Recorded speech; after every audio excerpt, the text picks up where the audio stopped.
Magandang gabi po sa lahat. Babasahin ko po ngayon na makikita sa Psalms chapter 5 verse 1 to 3. Panalangin upang tulungan ang Diyos. Katha ni David upang awitin ang punong mga awit sa saliw ng plauta.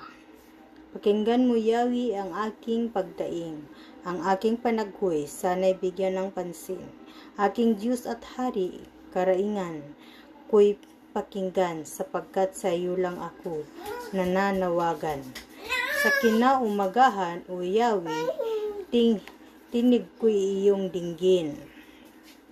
At sa pagsikat ng araw, tunog mo'y hihintayin. Yun lang po rin ang Diyos. God bless. Isang mapagpalang gabi po sa ating lahat.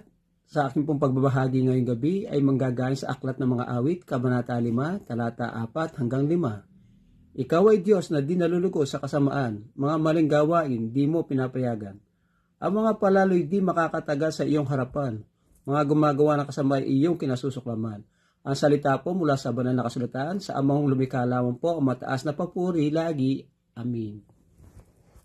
Magandang gabi po sa ating lahat. Ang babasahin ko po ay mula po sa Salmo chapter 5 verse 6 to 8. Pinupuksa ninyo ang mga sinungaling, kinasusuklaman ninyo ang mga mamamatay tao at ang mga mandaraya.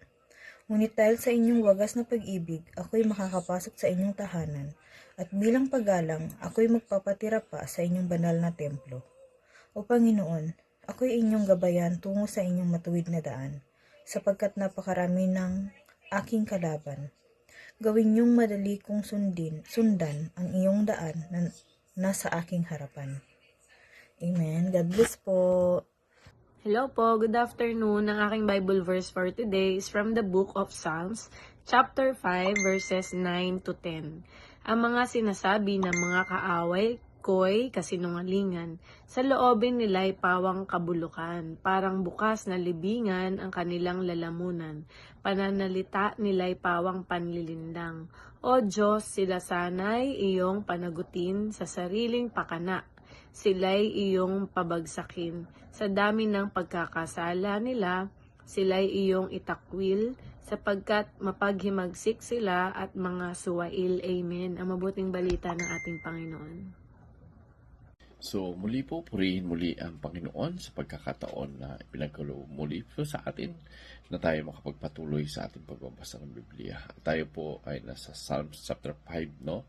At ang babasahin po natin 11 to 12. Sabi po dito, ngunit galak nawa ang lahat na nagsisipagkanlong sa iyo. Magsiawit nawa sila sa kagalakan, magpakailanman, sapagkat iyong kinakanlungan sila, manggagalak nawa sa iyo silang magsisilibig ng iyong pangalan. Sapagkat iyong pagpapalain na matuwid, o Panginoon, iyong kukunan siya ng kalasag ng iyong kagandahan loob.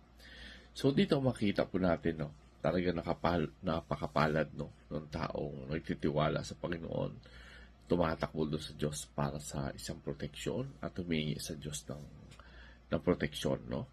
So dito mapakita po natin dito na talagang ang kagalakan, yung awit ng tagumpay, kapayapaan, ito po ay matatamo lang natin kapag mismo ang Panginoon ang kumakanlong sa atin. So sa madaling salita po, ang kasiyahan, no, ang kagalakan ay hindi po ito nakabase sa kalagayan ng tao, kundi ito po ay nakabase sa relasyon natin sa Panginoon.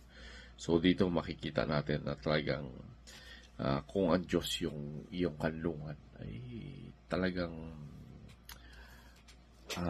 andun yung na napakatibay ng iyong napuntahan, no? Yung pagkakanlong, yung Panginoon na nag-iingat sa iyo, ito po ay garantisado, no? Ano man yung problema, ano man yung kasalukuyan mo sitwasyon, andun po yung kapayapaan sapagkat ikaw ay kinakanlungan ng Panginoon ng kanyang pag-ibig. So, dahil sila pinoproteksyonan. So, dito makikita natin na talagang kailangan natin ng Lord. Hingin natin sa Kanya yung Kanyang proteksyon upang yung kapayapaan ay patuloy na maghari sa ating buhay. So, muli po, purihin ang Panginoon. God bless everyone.